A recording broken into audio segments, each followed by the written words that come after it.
una po nating dalawang anatomical plane, which is the median plane, yung hati niya by longitudinal. And then yung ating pong median plane or yung sagittal plane is yung near the median plane, which is kapag hinati siya ng both unequal from the equal side.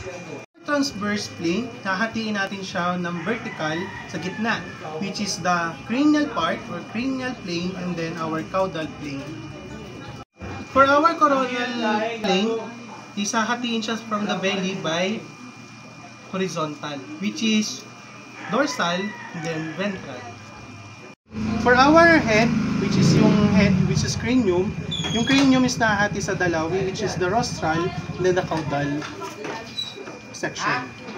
Isahatiin siya from the belly by horizontal, which is dorsal and then ventral. Yung sinabi natin, tinatawag natin itong rostral part, tinatawag natin itong caudal.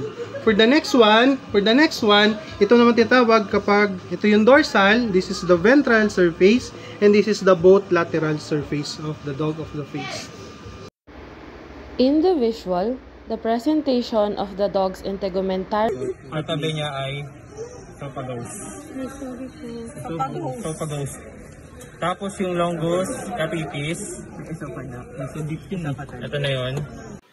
In this video, the pointed arrow at the top of the video is the proximal, where the humerus bone is pointed, that is near in the median plane, and also the distal plane where phalanges located in the forelimb.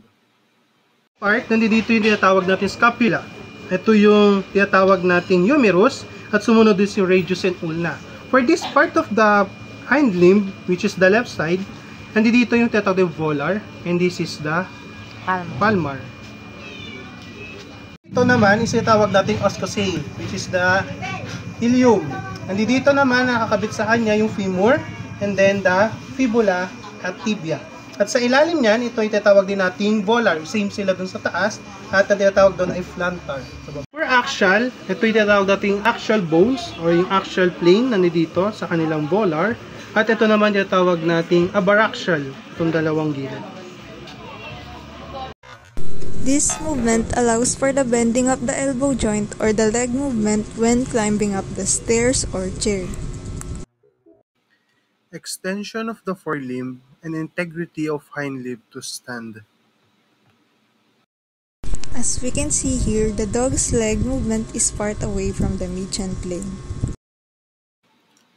In this movement, adduction, the dog is walked by the movement of adduction, where the hind limb is close near the median plane of the body located at the center using her legs. For circumduction, we can observe the circular movement of the limbs, especially when walking. We can observe the dog's rotation of its spinal vertebrae by grooming or scratching itself using its feet.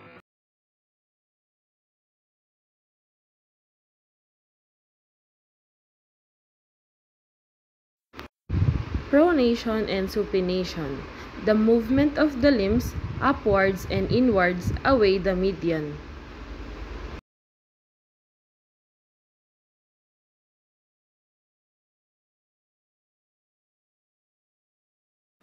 Lateral flexion. The dog bends his neck alongside to the dorsal plane of entire spine.